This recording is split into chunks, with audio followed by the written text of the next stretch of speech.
Hello प्यारे साथियों, आज का हमारा टॉपिक है वन नेशन वन इलेक्शन, यानी एक देश और एक चुनाव। इसकी काफ़ी चर्चा हो रही है और हमारे प्रधानमंत्री श्री नरेंद्र मोदी जी अपने पिछले कई भाषणों में वन नेशन और वन इलेक्शन की बात कह चुके हैं। अपनी रजामंदी और अपनी सहमति इस पर जता चुके हैं कि वो ये चाहते हैं कि हमारे देश में एक चुनाव हो। एक चुनाव मतलब आप सबको पता है, हमारे यहाँ राज्य के विधानसभा के चुनाव अलग होते हैं और लोकसभा के चुनाव अलग होते हैं। यानी प्रधानमंत्री वाला चुनाव अलग होता है और हमारे जो अलग अलग राज्य के मुख्यमंत्री का चुनाव होता है वो अलग होता है।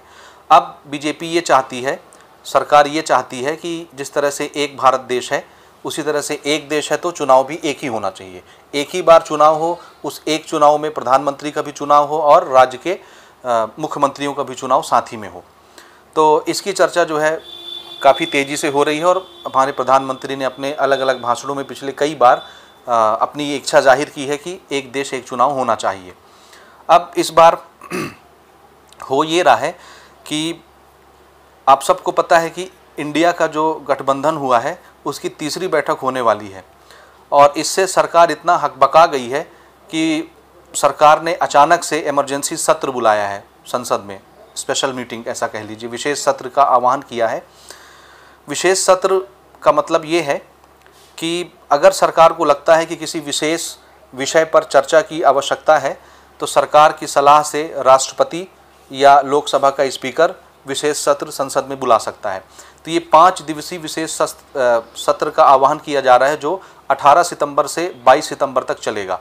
5 दिनों की ये बैठक होगी और उसमें तमाम चर्चाएं होंगी। बहुत सारे बिल बीजेपी गवर्नमेंट लेकर के आने वाली है, उसमें से एक bill one nation one election का होने वाला है। जी हाँ, अभी तक तो इसकी खाली सुगबुगाहट हो रही थी, यानी अफवाहों में ये बात चल रही थी और अब तो ये पक्का हो गया है कि मोदी जी ये बिल लेकर के आएंगे, एक नेशन और एक इलेक्शन वाला।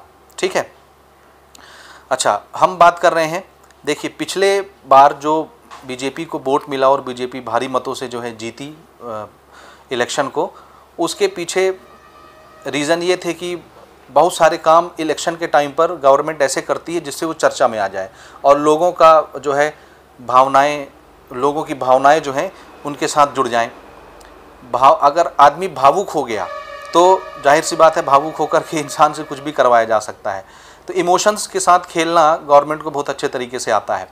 इसीलिए गवर्नमेंट कभी सरहद के उस पार अपने हथकंडे अपनाते रहती, कभी सरहद के इस पार अंदर, तो दोनों काम गवर्नमेंट करती रहती है। जिस तरह से पुलवामा का जो हमला हुआ और पुलवामा के नाम पे मोदी गवर्नमेंट ने बहुत सारा वोट बटोरा और फाइनली वो जीती भी पुलवामा के कारण। बाद में जम्मू के राज्यपाल की तरफ से खुलासा ये हुआ कि वो जो हमला हुआ था पुलवामा का, वो सरकार ने स्वयं करवाया था। तो इसकी पुष्टि के लिए आप न्यूज़ खंगाल सकते हैं, डिजिटल मीडिया और प्रिंट पेपर दोनों में ये चीज़ें आई थी कि वो हमला गवर्नमेंट ने खुद करवाया था। ठीक है, इस बार भी बॉर्डर के उस पार का सहायता लिया गया और अभी 22 अगस्त 2023 के दिन दैनिक जागरण में एक न्यूज़ छपा जिसमें ये बताया गया था कि हमारी जो आर्मी है, हमारी जो सेना है, उन्होंने फिर से सर्जिकल स्ट्राइक किया है। यानी बॉर्डर के उस पार जा कर के 2-2.5 किलोमीटर अंदर जा कर के पीओके में लगभग 12 से 15 जवानों ने जा कर के वहाँ जो घुसपैठिए थे उनको मौत के घाट उतारा और जितने जवान वहाँ गए थे वो सब सकुशल वापस आ गए। बहुत सारे कैंप वहाँ उनके डिस्ट्रॉय किए गए, पाकिस्तानियों के या आतंकवादियों के, ऐसा कह लीजिए। लेकिन ये जो खबर दैनिक जागरण में छपी 22 अगस्त 2023 को, ये पूरी तरह से झूठ थी सर्जिकल स्ट्राइक की। सेना ने खुद ये बयान दिया आकर के और इस सर्जिकल स्ट्राइक को झूठा बताया, इसका डिनाई कर दिया। ठीक है, तो इतना बड़ा झूठा खबर एक बहुत बड़े दैनिक अखबार में छपता है जिसकी चारों तरफ निंदा होती है। ये मीडिया जो है बिक चुकी है आज के डेट में, गोदी मीडिया इसीलिए इनको कहा जाता है। एकदम चाटुकार बन के रह गए हैं ये, इनकी किसी भी खबर का कोई भरोसा नहीं होता। तो ये गलत खबर भी छाप देते हैं सर्जिकल स्ट्राइक की। सेना ने खुद इस बात को नकार दिया कि ऐसा कोई स्ट्राइक हमने नहीं किया है। हाँ, कुछ घुसपैठिए अंदर घुसने की कोशिश कर रहे थे तो उनको सीमा पे रोका गया है, स्ट्राइक सेना ने नहीं किया है बिल्कुल भी। तो देखिए कितना बड़ा गेम जो है सरकार खेल रही थी अपने फेवर में कि अगर ये खबर भारतवासियों को पता चलेगा कि हमारी सेना ने फिर से सर्जिकल स्ट्राइक किया है तो उनके नाम से कितना सारा वोट एकत्रित किया जा सकता था। भाई लोगों को लगता ही है कि मोदी जी हमारे देश के लिए काम कर रहे हैं, हमारी सरकार हमारे देश के लिए काम कर रही है, तो चलो फिर से अगला चांस इन्हीं को देना चाहिए और इस बार भी वोट उन्हीं को मिलना चाहिए। तो ऐसे जो है हथकंडे जो है अपनाती रहती है गवर्नमेंट। और देखिए ये सर्जिकल स्ट्राइक का जो कारनामा था वो फेक निकला, बहुत सारी एजेंसियों ने इसको फेक बताया। दूसरा ये कि ये सिर्फ बॉर्डर में ही ऐसा काम नहीं होता रहता, बॉर्डर के अंदर भी काम होता रहता है। तो बॉर्डर के अंदर अभी हमारे इलेक्शन होने वाले हैं, आप सबको पता है कि अभी आने वाले नवंबर दिसंबर में यानी इसी साल 2023 में अलग अलग राज्यों के इलेक्शन होने वाले हैं। 4 से 5 हमारे जो राज्य हैं उनके यहाँ इलेक्शन होगा विधानसभा का। और जिन जगहों पर इलेक्शन होने वाला है, जैसे हमारा मध्य प्रदेश हो गया, राजस्थान हो गया, छत्तीसगढ़ हो गया, महाराष्ट्र हो गया, तेलंगाना हो गया, यहाँ पर बीजेपी सरकार की हालत कोई बहुत अच्छी नहीं है। तो उनको पक्का पता है कि यहाँ हमारा जो सीट है वो नहीं आएगा या इलेक्शन हम हार जाने वाले हैं। तो इसके लिए जुगाड़ क्या निकाला गया है कि भैया एक बिल ऐसा लेकर के आ जाते हैं जिसमें एक नेशन एक इलेक्शन की बात हो। जी हाँ, एक देश एक चुनाव की बात हो। अच्छा, इसमें अगर एक देश एक चुनाव का बिल अभी जो स्पेशल सत्र लगने वाला है संसद में, जो 18 तारीख से 22 तारीख के बीच में सितंबर में होगा संसद का विशेष सत्र, उसमें अगर ये बिल मोदी सरकार पास करा लेती है तब तो ये नियम बन जाएगा कि भैया एक देश एक इलेक्शन होगा। तो जहाँ पर इलेक्शन होने वाले हैं वहाँ फिर इलेक्शन ना हो करके जब 2024 का चुनाव होगा लोकसभा का, वहाँ फिर ये विधानसभा के चुनाव उनके साथ में करवाए जाएंगे। और जाहिर सी बात है इसका बेनिफिट जो है वो नेशनल पार्टी को होगी, और जो पार्टी अभी पावर में है, सरकार में है, जाहिर सी बात है वही पार्टी फिर से सरकार में आ जाएगी। क्योंकि अभी देखिए हमारे पास ऑप्शंस होता है कि केंद्र में अगर हम बीजेपी गवर्नमेंट को लेकर के आए हैं अपने चुनाव से, अपने वोट से, अगर हमने बीजेपी गवर्नमेंट को केंद्र में बैठाया है तो हमारे पास ऑप्शन रहता है कि हम राज्य में कांग्रेस के विधायक को जितवा दें या कांग्रेस के मुख्यमंत्री को जितवा दें। तो जनता के पास ये ऑप्शन रहता है। लेकिन अगर एक ही बार चुनाव हुआ, एक साथ चुनाव हुआ, तो जनता के पास ये ऑप्शन नहीं रह जाएगा। दूसरी चीज़, इसके बहुत सारे फायदे गिनवाए जा रहे हैं अलग अलग सोशल मीडिया में, न्यूज़ में आप देख लीजिए, मीडिया में आप देख लीजिए, बहुत सारे फ़ायदे आपको इसके गिनवा दिए जाएंगे। फ़ायदे तो ठीक है कि बार बार झंझट नहीं होगा वोट देने का, क्योंकि आप सबको पता है कि कहीं ना कहीं 2-4 महीने में हमारे भारत देश में किसी न किसी राज्य में चुनाव होता ही रहता है। हर साल 4 से 5 जगह चुनाव होता ही रहता है। और हमारा जो चुनाव आयोग है, इलेक्शन कमीशन, उसको चुनाव कराने में भिड़े रहने पड़ता है। और जितने नेता हैं वो नेता सब अपना काम धंधा छोड़ के, यानी विकास के कार्यों को छोड़ करके वो अलग अलग राज्य में जाते हैं चुनाव प्रचार के लिए। आचार संहिता लगाई जाती है जिसमें बहुत सारा पैसा खर्चा होता है, बहुत सारी सिक्योरिटी लगती है, बहुत सारी चीज़ों पर ध्यान देना पड़ता है और विकास के जो कार्य हैं प्रभावित होते रहते हैं। तो लगभग हर साल 2 से 4 राज्य में, 5 राज्य में चुनाव होता ही है हर जगह, क्योंकि भारत इतना बड़ा है, इतने सारे राज्य हैं कि हर जगह एक साथ चुनाव मुमकिन नहीं है। लेकिन अलग अलग जगह पर 4-6 महीने में चुनाव होता ही रहता है। तो चुनाव आयोग पूरा का पूरा उसी में लगा रहता है। बहुत सारे नेता जो हैं, पॉलिटिशियन जो हैं, वो अलग अलग राज्य में जाके चुनाव प्रसार करते रहते हैं। तो उसमें बहुत सारा टाइम उनका इसी में चला जाता है, विकास कार्यों पर ज़्यादा ध्यान वो नहीं दे पाते। तो मोदी जी का कहना ये था कि भैया एक बार चुनाव होगा लोकसभा का और विधानसभा का, तो एक ही बार प्रॉब्लम होगा, एक ही बार संघर्ष करना पड़ेगा और 5 साल के लिए सब फ्री, फिर विकास कार्य में कोई बाधा नहीं आएगी, हम सिर्फ विकास कार्य ही करते रहेंगे। तो ठीक है, एक उनका ये मत बिल्कुल ठीक है, लेकिन ऐसा नहीं कि इसके सिर्फ फ़ायदे ही फ़ायदे हैं, इसके नुकसान भी बहुत सारे हैं। दूसरी चीज़ ये बताई जा रही है कि बार बार देश में चुनाव कराना पड़ता है अलग अलग राज्यों में, उसमें बहुत सारा पैसा खर्चा होता है सरकार का। लेकिन ये बात बिल्कुल गलत है, सरकार का एक भी रुपया खर्चा नहीं होता है, ऐसा नहीं कहेंगे एक भी रुपया नहीं होता, थोड़ा बहुत ट्रांसपोर्टेशन में खर्चा होता है। तो इलेक्शन में जो पैसा गवर्नमेंट खर्च करती है वो बेसिकली सरकार का पैसा नहीं होता, जनता का पैसा नहीं होता, वो पैसा होता है पार्टी का। बीजेपी ने 2021-22 में लगभग 614 करोड़ रुपए का चंदा बटोरा, लेकिन ये पार्टियों में जो पैसा रहता है, पार्टी का पैसा, उस पार्टी के पैसे से कोई भी पार्टी जो सत्ता में रहती वो 1 रुपए का भी विकास कार्य नहीं करवाती अपने फंड से, पार्टी फंड से। जो भी विकास कार्य होते हैं वो सरकारी खजाने से होते हैं, यानी जनता के पैसे से करवाया जाता है। अपने पैसे से आप देखेंगे ना आपके मोहल्ले में कोई सड़क बनती है, ना आपके मोहल्ले में साफ सफाई होती है, कहीं पर भी, हर जगह यही हाल है। जो पार्टी भी सत्ता में रहती है, पार्टी अपना पैसा विकास कार्यों में खर्चा नहीं करती। तो फिर कहाँ खर्चा होता है पार्टी का पैसा? ये जो कह रहे हैं ना कि एक इलेक्शन से एक राष्ट्र और एक इलेक्शन से बहुत सारा पैसा हमारा बचेगा, अलग अलग चुनाव कराने में बहुत सारा पैसा लगता है। तो जी ठीक है, बिल्कुल ठीक कह रही है मोदी गवर्नमेंट की पैसा तो खर्चा होता है, लेकिन किसका खर्चा होता है? आंसर है पार्टी का। जी हाँ, जो पॉलिटिशियन पार्टी होते हैं वो अपना पैसा खर्चा करते हैं किसमें? चुनाव प्रचार प्रसार में। बहुत सारा माला खरीदना पड़ता है, बहुत सारी भीड़ इकट्ठा करनी पड़ती है, लोगों में साड़ियाँ बढ़ती हैं, कपड़े बढ़ते हैं, मोबाइल बढ़ता है, दारू बढ़ता है, लोगों को इकट्ठा करके लाना पड़ता है वोट दिलवाने के लिए, तो लोगों को पैसा देना पड़ता है, ट्रांसपोर्टेशन का पैसा लगता है, डीजल पेट्रोल का पैसा लगता है। तो पैसा जो है वो चुनाव के प्रचार प्रसार में खर्चा होता है पार्टी का। विकास कार्य में पार्टी का पैसा खर्चा नहीं होता, याद रखिएगा। विकास कार्य के लिए गवर्नमेंट का पैसा लगता है, जनता का पैसा यूज़ किया जाता है। ठीक है, तो अगर देखिए अभी जैसा सिस्टम चल रहा है कि अलग अलग राज्यों में अलग अलग चुनाव होता है, विधानसभा का चुनाव अलग होता है, लोकसभा का चुनाव अलग होता है। इसमें ये जो कहते हैं कि पैसा खर्चा होता है, पैसा कुछ नहीं खर्चा होता। भैया इलेक्शन कमीशन किस लिए बनाया गया है? चुनाव कराने के लिए। तो वहाँ जितने लोग काम करते हैं, कर्मचारी हैं, उनको तनख्वाह तो 12 महीने का मिलता है। तो चुनाव चाहे एक बार कराओ चाहे 12 महीना कराओ, कर्मचारी तो अपना काम करेगा, उसको हर महीने सैलरी आनी है, तो पैसा कहाँ जा रहा है? अगर आप साल में या 5 साल में एक बार चुनाव कराओगे विधानसभा का और लोकसभा का, तो प्रॉब्लम ये है कि हमारे यहाँ उतनी सारी ईवीएम मशीन नहीं है एक साथ चुनाव कराने के लिए।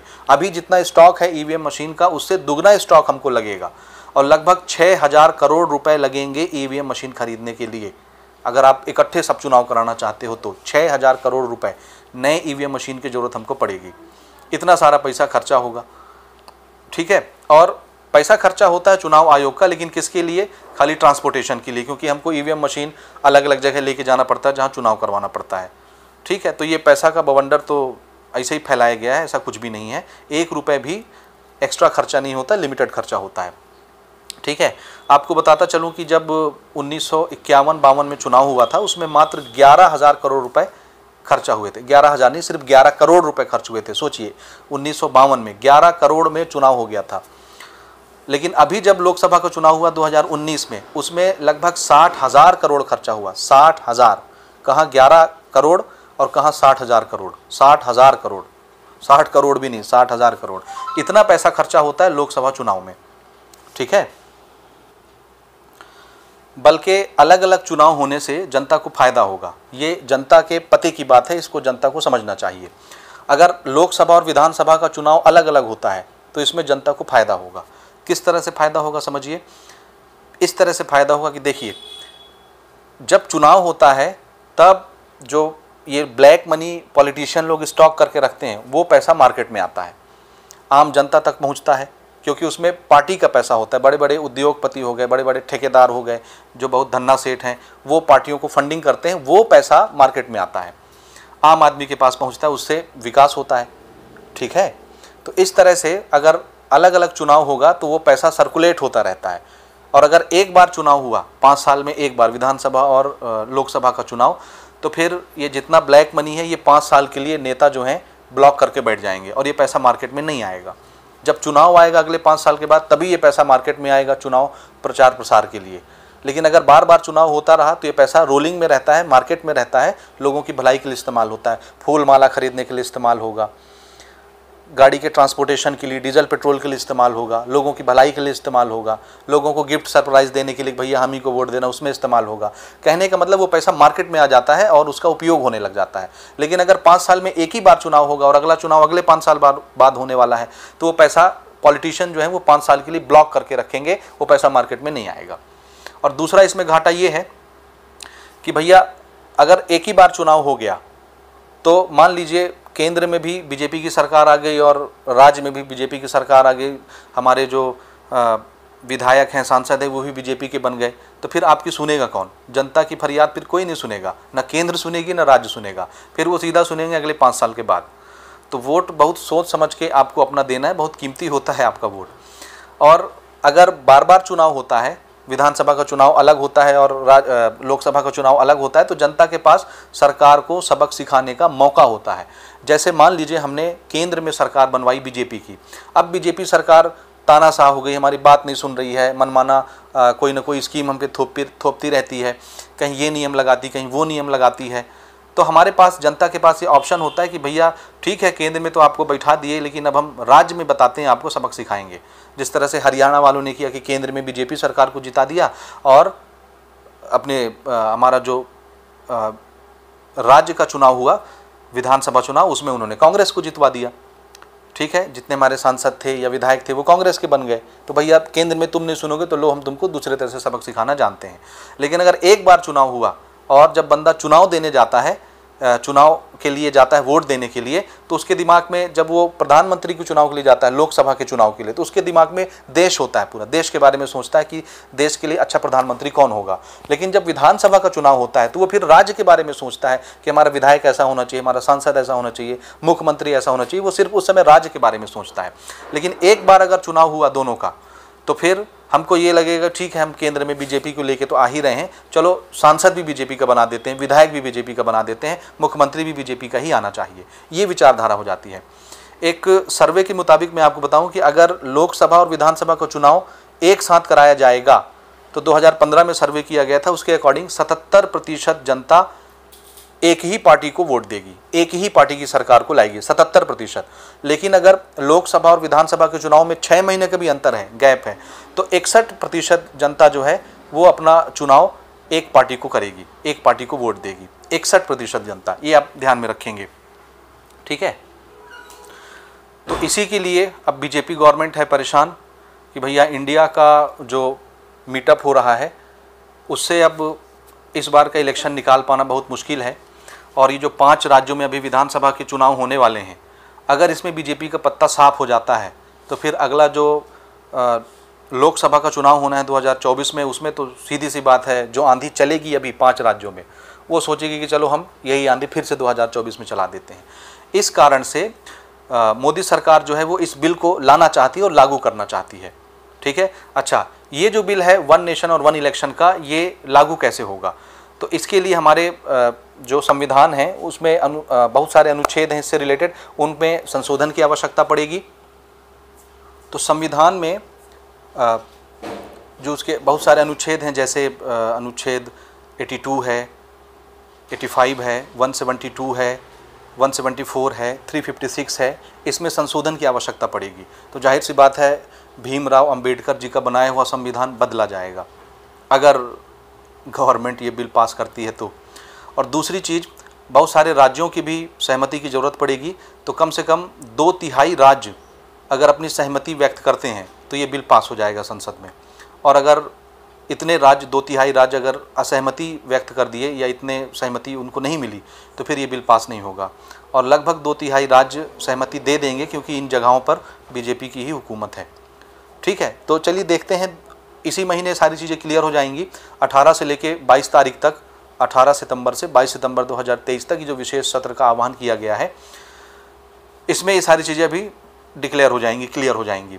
इसके लिए मोदी जी ने कमेटी भी बना दी है, जिसकी अध्यक्षता हमारे पूर्व राष्ट्रपति श्री कोविंद जी कर रहे हैं। तो उनकी अध्यक्षता में इस पर जो है डिस्कशन किया जाएगा कि वन नेशन वन इलेक्शन किस तरह से काम करेगा। और अभी 15 दिनों का समय है लगभग, तो 15 दिन में ये कमेटी अपना रिपोर्ट पेश करेगी। रामनाथ कोविंद जी उसकी अध्यक्षता कर रहे हैं। तो अब देखिए वो क्या रिपोर्ट पेश करते हैं ये स्पेशल सत्र शुरू होने से पहले, उसके बाद फिर इस पर डिसीजन लिया जाएगा। तो इस वीडियो में इतना ही। इस वीडियो को शेयर करना मत भूलिएगा। आपकी अगर कोई राय है कमेंट करके बताइए। मिलते हैं अगले वीडियो में। वीडियो देखने के लिए बहुत बहुत धन्यवाद।